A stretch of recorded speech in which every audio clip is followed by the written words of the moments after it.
মরুভূমির উপর দিয়ে একটা যুবতী নারী হেঁটে যাচ্ছিল। যেতে যেতে রাত হয়ে যাচ্ছে।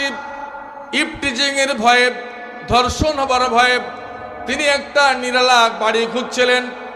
বাড়ি তো পেলেন না, ছোট একটা কুড়ে ঘর পেলেন।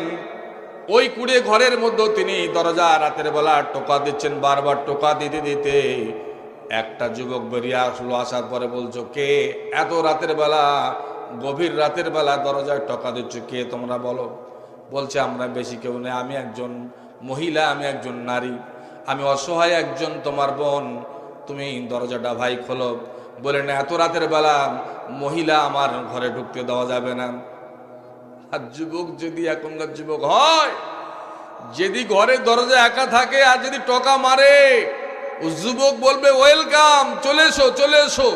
অবশ্য আপনাদের এলাকার ছেলেরা করে না, যুবকরা করে না, কিন্তু রাতের বেলা যদি বৃদ্ধ মানুষও যদি একটা যুবতী নারী রাস্তা দিয়ে হাঁটে, তার কাছে শেল্টার চায়, মতলব যদি খারাপ হয়, যদি মোমেন না হয়, ওই ব্যক্তি তার প্রতিও সুযোগ নিতে কমতা করবে না।